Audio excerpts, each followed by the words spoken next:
Chapter 2.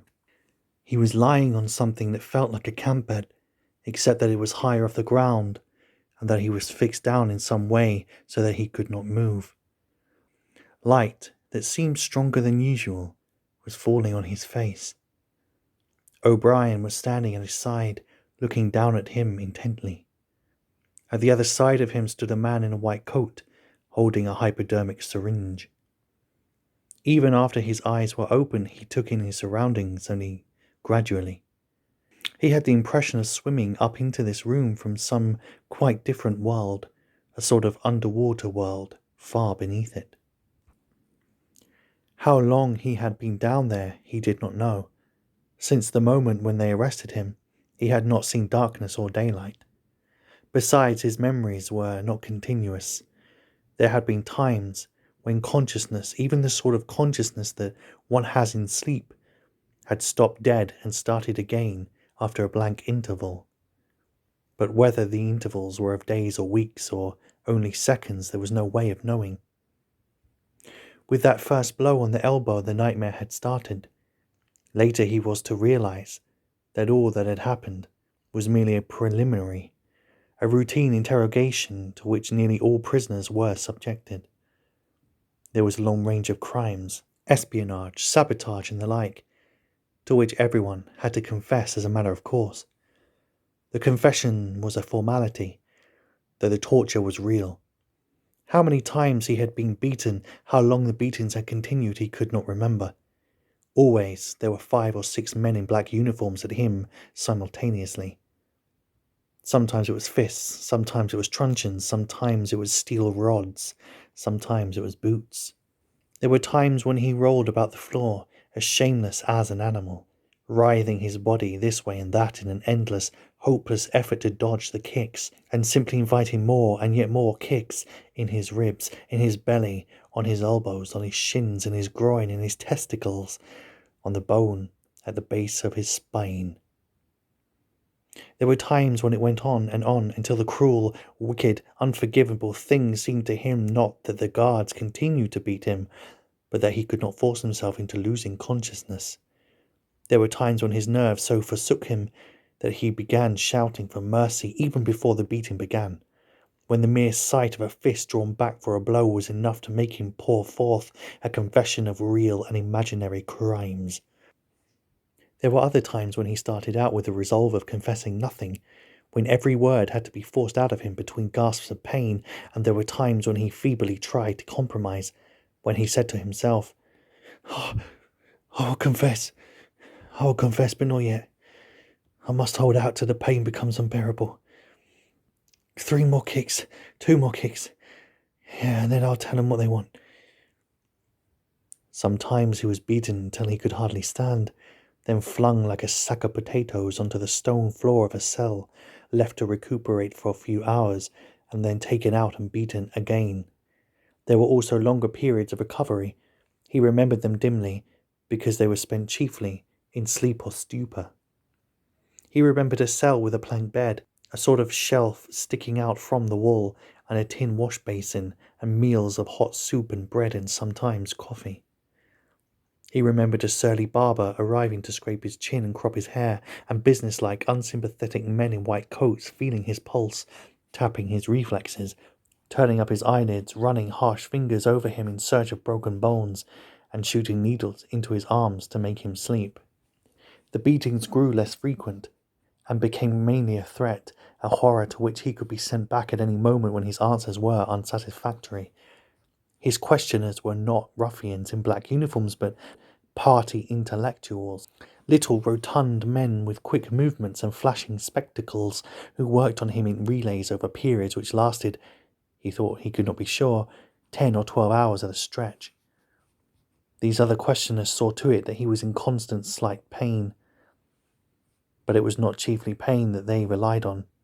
They slapped his face, wrung his ears, pulled his hair, made him stand on one leg, refused him to leave to urinate, shone glaring lights in his face until his eyes ran with water. But the aim of this was simply to humiliate him and destroy his power of arguing and reasoning.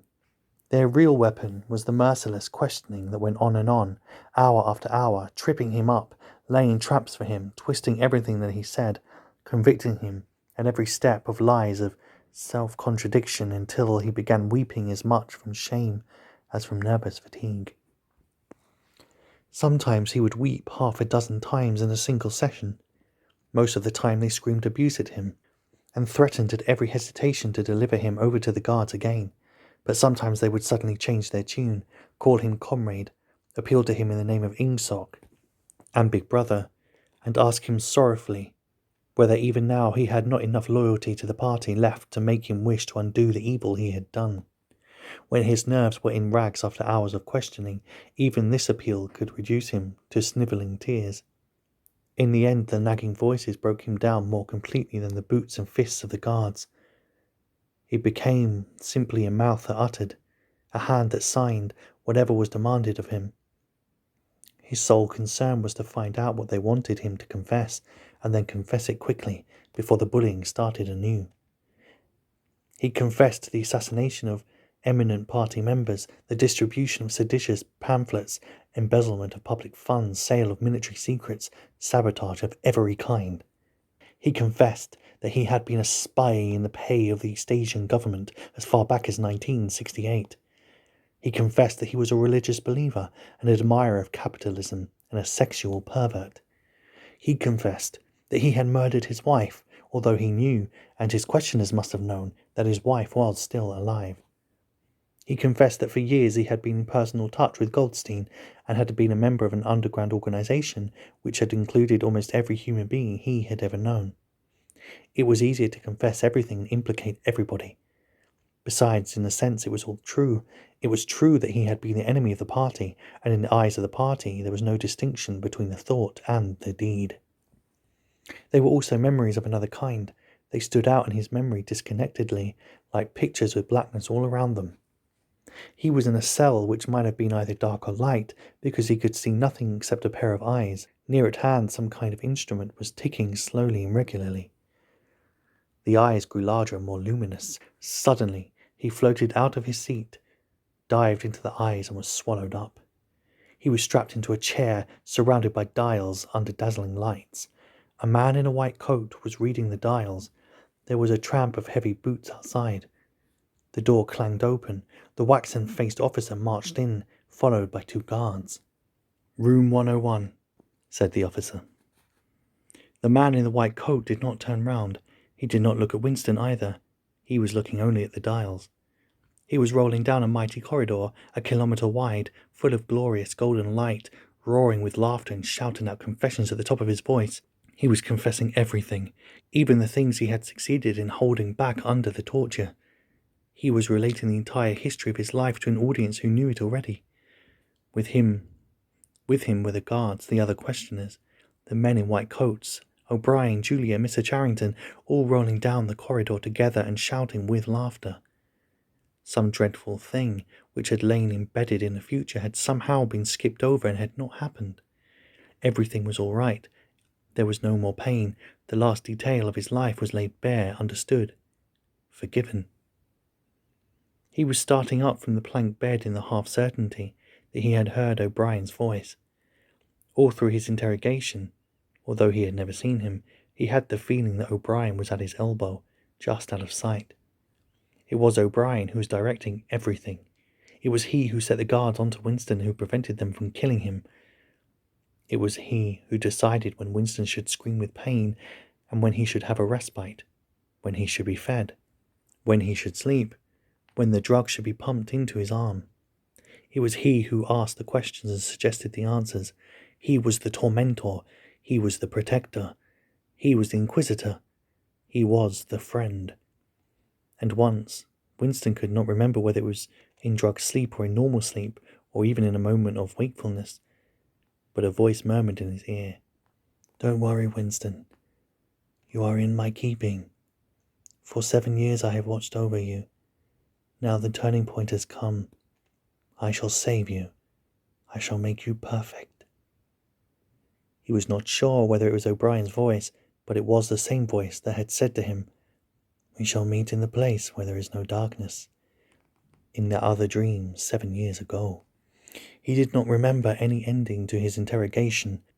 There was a period of blackness, and then the cell or room in which he now was had gradually materialized around him. He was almost flat on his back and unable to move. His body was held down at every essential point. Even the back of his head was gripped in some manner. O'Brien was looking down at him gravely and rather sadly.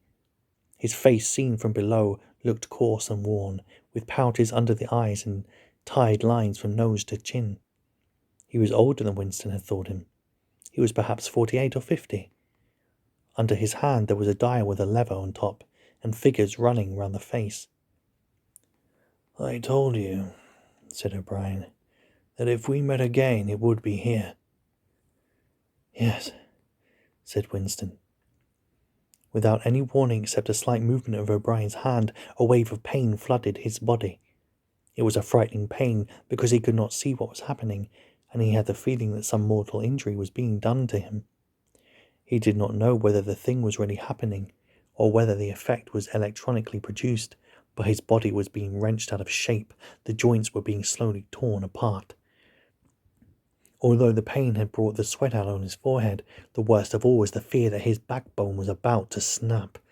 He set his teeth and breathed hard through his nose, trying to keep silent as long as possible. "You are afraid," said O'Brien, watching his face, "that in another moment something is going to break. Your especial fear is that it will be your backbone. You have a vivid mental picture of your vertebrae snapping apart, and the spinal fluid dripping out of them. That is what you are thinking, is it not, Winston?" Winston did not answer. O'Brien drew back the lever on the dial. The wave of pain receded almost as quickly as it had come. "That was 40, said O'Brien. "You can see the numbers on this dial run up to 100. Will you please remember throughout our conversation that I have it in my power to inflict pain on you at any moment and to whatever degree I choose. If you tell me any lies, or attempt to prevaricate in any way, or even fall below your usual level of intelligence, you will cry out with pain instantly. Do you understand that?" "Yes," said Winston. O'Brien's manner became less severe. He resettled his spectacles thoughtfully, and took a pace or two up and down. When he spoke, his voice was gentle and patient.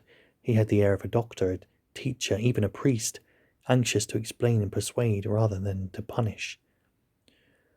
"I am taking trouble with you, Winston," he said, "because you are worth the trouble.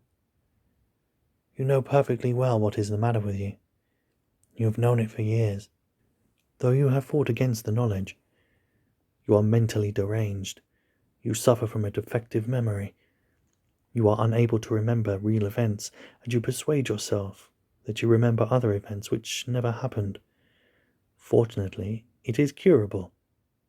You have never cured yourself of it because you did not choose to. There was a small effort of the will that you were not ready to make. Even now, I am well aware, you are clinging to the disease under the impression that it is a virtue. Now we will take an example. At this moment, which power is Oceania at war with?" "When I was arrested, Oceania was at war with East Asia." "With East Asia, good. And Oceania has always been at war with East Asia, has it not?" Winston drew in his breath. He opened his mouth to speak and then did not speak. He could not take his eyes away from the dial. "The truth, please, Winston. Your truth. Tell me what you think you remember." "I remember that until only a week before I was arrested, we were not at war with East Asia at all. We were in alliance with them. The war was against Eurasia. That had lasted for 4 years. Before that—" O'Brien stopped him with a movement of the hand. "Another example," he said. "Some years ago, you had a very serious delusion indeed.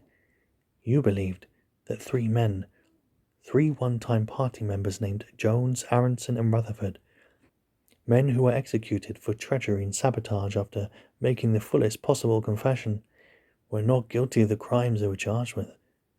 You believed that you had seen unmistakable documentary evidence proving that their confessions were false. There was a certain photograph about which you had an hallucination. You believed that you had actually held it in your hands. It was a photograph, something like this. An oblong slip of newspaper had appeared between O'Brien's fingers. For perhaps 5 seconds it was within the angle of Winston's vision. It was a photograph, and there was no question of its identity. It was the photograph. It was another copy of the photograph of Jones, Aronson, Rutherford at the party function in New York, which he had chanced upon 11 years ago and promptly destroyed. For only an instant it was before his eyes, that it was out of sight again. But he had seen it. Unquestionably, he had seen it. He made a desperate, agonizing effort to wrench the top half of his body free. It was impossible to move so much as a centimetre in any direction. For the moment he had forgotten the dial. All he wanted was to hold the photograph in his fingers again, or, at least, to see it. "It exists! It exists!" he cried. "No," said O'Brien. He stepped across the room. There was a memory hole in the opposite wall. O'Brien lifted the grating. Unseen, the frail slip of paper was whirling away on a current of warm air. It was vanishing in the flash of a flame. O'Brien turned away from the wall. "Ashes," he said. "Not even identifiable ashes. Dust. It does not exist. It never existed. But it did exist. It does exist. It exists in memory. I remember it. You remember it." "I do not remember it," said O'Brien. Winston's heart sank. That was doublethink. He had a feeling of deadly helplessness. If he could have been certain that O'Brien was lying, it would not have seemed to matter.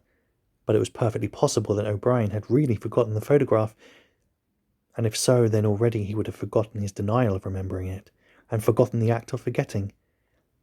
How could one be sure that it was simple trickery? Perhaps that lunatic dislocation in the mind could really happen. That was the thought that defeated him. O'Brien was looking down at him speculatively. More than ever he had the air of a teacher taking pains with a wayward but promising child. "There is a party slogan dealing with the control of the past," he said. "Repeat it, if you please." "Who controls the past controls the future. Who controls the present controls the past," repeated Winston obediently. "Who controls the present controls the past," said O'Brien, nodding his head with slow approval. "Is it your opinion, Winston, that the past has real existence?" Again the feeling of helplessness descended upon Winston. His eyes flitted towards the dial. He not only did not know whether yes or no was the answer that would save him from pain, he did not even know which answer he believed to be the true one. O'Brien smiled faintly. "You are no metaphysician, Winston. Until this moment you have never considered what is meant by existence. I will put it more precisely. Does the past exist concretely in space? Is there somewhere or other a place, a world of solid objects, where the past is still happening?" "No." "Then where does the past exist, if at all?" "In records. It's written down." "In records? And?" "In the mind. In human memories. In memory." "Very well, then. We, the party, control all records, and we control all memories. Then we control the past, do we not?" But how can you stop people remembering things?" cried Winston, again momentarily forgetting the dial. "It's involuntary. It's outside oneself. How can you control memory? You have not controlled mine." O'Brien's manner grew stern again. He laid his hand on the dial. "On the contrary," he said, "you have not controlled it. That is what has brought you here. You are here because you have failed in humility, in self-discipline. You would not make the act of submission which is the price of sanity. You prefer to be a lunatic, a minority of one. Only the disciplined mind can see reality, Winston. You believe that reality is something objective, external, existing in its own right. You also believe that the nature of reality is self-evident. When you delude yourself into thinking that you see something, You assume that everyone else sees the same thing as you. But I tell you, Winston, that reality is not external. Reality exists in the human mind and nowhere else. Not in the individual mind, which can make mistakes and not in any case soon perishes. Only in the mind of the party, which is collective and immortal. Whatever a party holds to be truth is truth. It is impossible to see reality except by looking through the eyes of the party. That is the fact you have got to relearn, Winston. It needs an act of self-destruction, an effort of the will. You must humble yourself before you can become sane. He paused for a few moments as though to allow what he had been saying to sink in. Do you remember, he went on, writing in your diary, freedom is the freedom to say that 2 + 2 make 4? Yes, said Winston. O'Brien held up his left hand, its back towards Winston, with the thumb hidden and the 4 fingers extended. How many fingers am I holding up, Winston? 4. And if the party says that it is not 4, but 5, then how many? 4. The word ended in a gasp of pain. The needle of the dial had shot up to 55. The sweat had sprung out all over Winston's body. The air tore into his lungs and issued again in deep groans, which even by clenching his teeth, he could not even stop. O'Brien watched him, the 4 fingers still extended. He drew back the lever. This time the pain was only slightly eased. How many fingers, Winston? 4. The needle went up to 60. How many fingers, Winston? 4. What else can I say? 4. The needle must have risen again, but he did not look at it. The heavy stern face and 4 fingers filled his vision. The fingers stood up before his eyes like pillars, enormous, blurry, and seeming to vibrate, but unmistakably 4. How many fingers, Winston? 4. 4. Stop it. How can you go on? 4. How many fingers, Winston? 5. No, Winston, that is no use. You are lying. You still think there are 4. How many fingers, please? 4, 5, 4. Anything you like. Only stop it. Oh, stop the pain. Abruptly he was sitting up with O'Brien's arm round his shoulders. He had perhaps lost consciousness for a few seconds. The bonds that had held his body down were loosened. He felt very cold. He was shaking uncontrollably. His teeth were chattering, the tears rolling down his cheeks. For a moment he clung to O'Brien like a baby, curiously comforted by the heavy arm round his shoulders.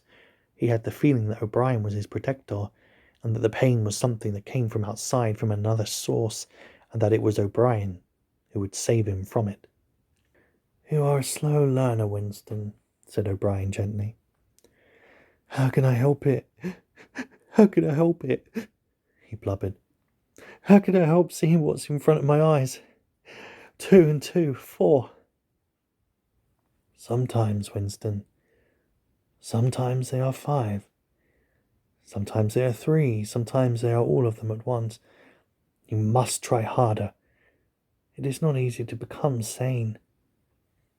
He laid Winston down on the bed. The grip of his limbs tightened again, but the pain had ebbed away and the trembling had stopped, leaving him merely weak and cold. O'Brien motioned with his head to the man in the white coat, who had stood immobile throughout the proceedings. The man in the white coat bent down and looked closely into Winston's eyes, felt his pulse, laid an ear against his chest, tapped here and there. Then he nodded to O'Brien. Again, said O'Brien. The pain flowed into Winston's body. The needle must be at 70, 75. He had shut his eyes this time. He knew that the fingers were still there, and still 4. All that mattered was somehow to stay alive until the spasm was over. He had ceased to notice whether he was crying out or not. The pain lessened again. He opened his eyes. O'Brien had drawn back the lever. How many fingers, Winston? 4. I suppose there are 4. I would see 5 if I could. I'm trying to see 5. Which do you wish? To persuade me that you see 5, or really to see them? Really to see him. Again, said O'Brien. Perhaps the needle was at 80, 90. Winston could only intermittently remember why the pain was happening. Behind his screwed-up eyelids, a forest of fingers seemed to be moving in a sort of dance, weaving in and out, disappearing behind one another, and reappearing again. He was trying to count them. He could not remember why. He knew only that it was impossible to count them, and that this was somehow due to the mysterious identity between 5 and 4. The pain died out again. When he opened his eyes, it was to find that he was still seeing the same thing. Innumerable fingers, like moving trees, were still streaming past in either direction, crossing and recrossing. He shut his eyes again. How many fingers am I holding up, Winston? I don't know. I don't know. You'll kill me if you do that again. 5, 4, 6. In all honesty, I don't know. Better, said O'Brien. A needle slid into Winston's arm. Almost in the same instant, a blissful, healing warmth spread all through his body. The pain was already half forgotten. He opened his eyes and looked up gratefully at O'Brien. At sight of the heavy, lined face, so ugly and so intelligent, his heart seemed to turn over. If he could have moved, he would have stretched out a hand and laid it on O'Brien's arm. He had never loved him so deeply at this moment, and not merely because he had stopped the pain. The old feeling that at bottom it did not matter whether O'Brien was a friend or an enemy had come back. O'Brien was a person he could talk to. Perhaps one did not want to be loved so much as to be understood. O'Brien had tortured him to the edge of lunacy, and in a little while it was certain he would send him to his death. It made no difference. In some sense that went deeper than friendship, they were intimates. Somewhere or other, although the actual words might never be spoken, there was a place where they could meet and talk. O'Brien was looking down at him with an expression which suggested that the same thought might be in his own mind. When he spoke, it was in an easy, conversational tone. Do you know where you are, Winston? He said. I don't know. I can guess. In the Ministry of Love? Do you know how long you've been here? I don't know. Days, weeks, months. I think it's months. And why do you imagine we bring people to this place? To make them confess? No. No, that is not the reason. Try again. To punish them. No! Exclaimed O'Brien. His voice had changed extraordinarily, and his face had suddenly become both stern and animated. No! Not merely to extract your confession, nor to punish you. Shall I tell you why we have brought you here?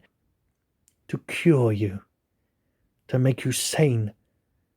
Will you understand, Winston, that no one whom we bring to this place ever leaves our hands uncured? We are not interested in those stupid crimes that you have committed. The party is not interested in the overt act. The thought is all we care about. We do not merely destroy our enemies, we change them. Do you understand what I mean by that? He was bending over Winston. His face looked enormous because of its nearness, and hideously ugly because it was seen from below.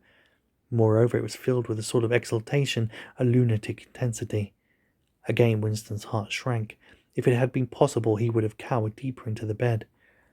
He felt certain that O'Brien was about to twist the dial out of sheer wantonness. At this moment, however, O'Brien turned away. He took a pace or two up and down. Then he continued less vehemently. The thing for you to understand is that in this place there are no martyrdoms. You have read of the religious persecutions of the past. In the Middle Ages there was the Inquisition. It was a failure. It set out to eradicate heresy and ended up perpetuating it. For every heretic it burned at the stake, thousands others rose up. Why was that? Because the Inquisition killed its enemies in the open, and killed them while they were still unrepentant. In fact, it killed them because they were unrepentant. Men were dying because they would not abandon their true beliefs. Naturally, all the glory belonged to the victim, and all the shame to the inquisitor who burned him. Later in the 20th century, there were totalitarians, as they were called. They were the German Nazis and the Russian communists. The Russians persecuted heresy more cruelly than the Inquisition had done. And they imagined that they had learned from the mistakes of the past. They knew, at any rate, that one must not make martyrs. Before they exposed their victims to public trial, they deliberately set themselves to destroy their dignity. They wore them down by torture, and solitude until they were despicable, cringing wretches, confessing whatever was put into their mouths, covering them with abuse and accusing and sheltering behind one another, whimpering for mercy. And yet after only a few years the same thing had happened again. The dead men had become martyrs in their degradation, forgotten. Once again, why was it? In the first place, because the confessions they had made were obviously extorted and untrue. We do not make mistakes of that kind. All the confessions that are uttered here are true. We make them true, and above all we do not allow the dead to rise up against us. You must stop imagining that posterity will vindicate you, Winston. Posterity will never hear of you. You will be lifted clean out of the stream of history. We shall turn you into gas and pour you into the stratosphere. Nothing will remain of you, not a name in the register, nor a memory in their living brain. You will be annihilated in the past as well as in the future. You will never have existed. Then why bother to torture me? For Winston, with a momentary bitterness. O'Brien checked his step as though Winston had uttered the thought aloud. His large ugly face came nearer, with the eyes a little narrowed. You are thinking, he said, that since we intend to destroy you utterly, so that nothing you say or do can make the smallest difference, in that case why do we go to the trouble of interrogating you first? That is what you were thinking, was it not? Yes, said Winston. O'Brien smiled slightly. You are a flaw in the pattern, Winston. You are a stain that must be wiped out. Did I not tell you just now that we are different from the persecutors of the past? We are not content with negative obedience, nor even with the most abject submission. When finally you surrender to us, it must be of your own free will. We do not destroy the heretic because he resists us. So long as he resists us, we never destroy him. We convert him. We capture his inner mind. We reshape him. We burn all evil and all illusion out of him. We bring him over to our side, not in appearance, but genuinely, heart and soul. We make him one of ourselves before we kill him. It is intolerable to us that an erroneous thought should exist anywhere in the world, however secret and powerless it may be. Even in the instance of death, we cannot permit any deviation. In the old days, the heretic walked to the stake still a heretic, proclaiming his heresy, exulting in it. Even the victim of the Russian purges could carry rebellion locked up in his skull as he walked down the passage waiting for the bullet. But we make the brain perfect before we blow it out. The command of the old despotisms was, "Thou shalt not." The command of the totalitarians was, "Thou shalt." Our command is, "Thou art." No one whom we bring to this place ever stands out against us. Everyone is washed clean, even those 3 miserable traitors in whose innocence you once believed, Jones, Aronson, Rutherford. In the end we broke them down. I took part in their interrogation myself. I saw them gradually worn down, whimpering, grovelling, weeping, and in the end it was not with pain or fear, only with penitence. By the time we had finished with them, they were only the shells of men. There was nothing left in them except sorrow for what they had done and the love of Big Brother. It was touching to see how they loved him. They begged to be shot quickly, so that they could die while their minds were still clean. His voice had grown almost dreamy. The lunatic enthusiasm was still in his face. He is not pretending, thought Winston. He is not a hypocrite. He believes every word he says. What most oppressed him was the consciousness of his own intellectual inferiority. He watched the heavy yet graceful form strolling to and fro, in and out of the range of his vision. O'Brien was a being in all ways larger than himself. There was no idea that he had ever had, or could have, that O'Brien had not long ago known, examined and rejected. His mind contained Winston's mind. But in that case, how could it be true that O'Brien was mad? It must be he, Winston, who was mad. O'Brien halted and looked down at him. His voice had grown stern again. Do you not imagine that you will survive, Winston? However completely you surrender to us. No one who has once gone astray is ever spared. And even if we chose to let you live out the natural term of your life, still you would never escape from us. What happens to you here is forever. Understand that in advance. We shall crush you down to the point where there is no coming back. Things will happen to you from which you could not recover, even if you lived 1,000 years. Never again will you be capable of ordinary human feeling. Everything will be dead inside you.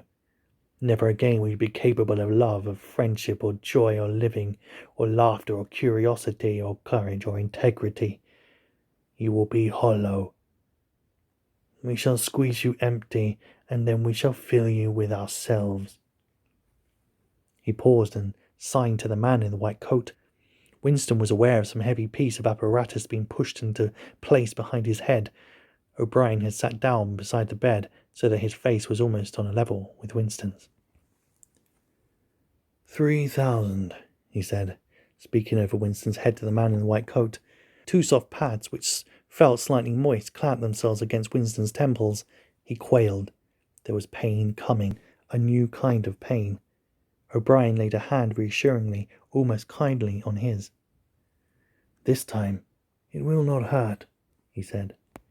Keep your eyes fixed on mine.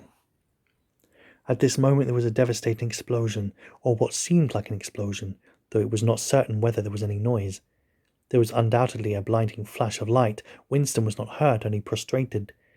Although he had been lying on his back when the thing happened, he had a curious feeling that he had been knocked into that position. A terrific painless blow had flattened him out. Also something had happened inside his head.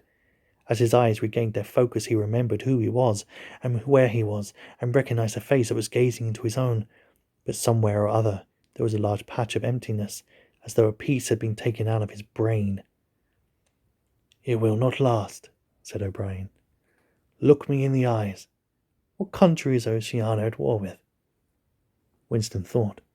He knew what was meant by Oceania, and that he himself was a citizen of Oceania. He also remembered Eurasia and East Asia, but who was at war with whom he did not know. In fact, he had not been aware that there was any war. I don't remember. Oceania is at war with East Asia. Do you remember that now? Yes. Oceania has always been at war with East Asia. Since the beginning of your life, since the beginning of the party, since the beginning of history, the war has continued without a break, always the same war. Do you remember that? Yes. 11 years ago you created a legend about 3 men who had been condemned to death for treachery. You pretended that you had seen a piece of paper which proved them innocent. No such piece of paper ever existed. You invented it, and later you grew to believe in it. You remember now the very moment at which you first invented it. Do you remember that? Yes. Just now I held up the fingers of my hand to you. You saw 5 fingers. Do you remember that? Yes. O'Brien held up the fingers of his left hand with the thumb concealed. There are 5 fingers there. Do you see 5 fingers? Yes, and he did see them. For a fleeting instant before the scenery of his mind changed, he saw 5 fingers, and there was no deformity. Then everything was normal again, and the old fear, the hatred, and the bewilderment came crowding back again. But there had been a moment, he did not know how long, 30 seconds perhaps, of luminous certainty, when each new suggestion of O'Brien's had filled up a patch of emptiness and became absolute truth, and when 2 and 2 could have been 3 as easily as 5, if that were what was needed. It had faded out before O'Brien had dropped his hand, but though he could not recapture it, he could remember it, as one remembers a vivid experiences at some remote period of one's life when one was in effect a different person. You see now, said O'Brien, that it is at any rate possible. Yes, said Winston. O'Brien stood up with a satisfied air. Over to his left, Winston saw the man in the white coat break an ampoule and draw back the plunger of a syringe. O'Brien turned to Winston with a smile. In almost the old manner he resettled his spectacles on his nose. Do you remember writing in your diary, he said, that it did not matter whether I was a friend or an enemy, since I was at least a person who understood you and could be talked to? You were right. I enjoy talking to you. Your mind appeals to me. It resembles my own mind, except that you happen to be insane. Before we bring the session to an end, you can ask me a few questions if you choose. Any question I like? Anything. He saw that Winston's eyes were upon the dial. It is switched off. What is your first question? What have you done with Julia? Said Winston. O'Brien smiled again. She betrayed you, Winston. Immediately. Unreservedly. I have seldom seen anyone come over to her so promptly. You would hardly recognize her if you saw her.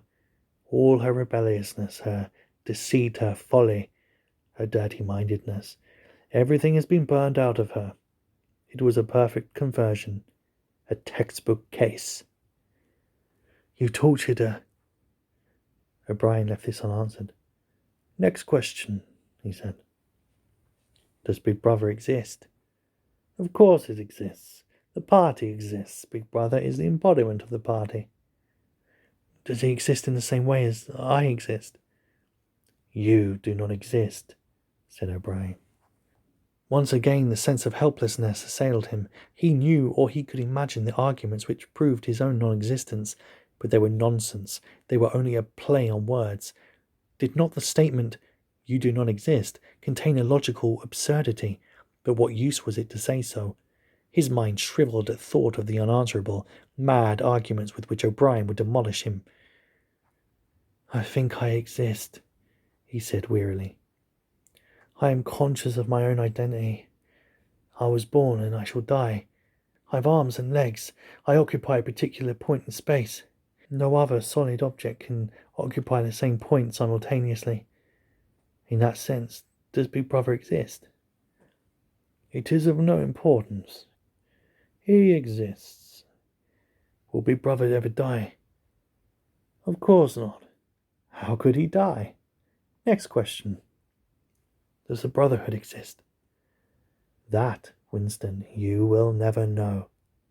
If we choose to set you free when we have finished with you, and if you live to be 90 years old still, you will never learn whether the answer to that question is yes or no. As long as you live, it will be an unsolved riddle in your mind. Winston lay silent. His breast rose and fell a little faster. He still had not asked the question that had come into his mind the first. He had got to ask it, and yet it was as though his tongue would not utter it. There was a trace of amusement in O'Brien's face. Even his spectacles seemed to wear an ironical gleam. He knows, thought Winston suddenly. He knows what I'm going to ask. At the thought, the words burst out of him. What is in room 101? The expression on O'Brien's face did not change. He answered dryly. You know what is in room 101, Winston. Everyone knows what is in room 101. He raised a finger to the man in the white coat. Evidently the session was at an end. A needle jerked into Winston's arm. He sank almost instantly into deep sleep.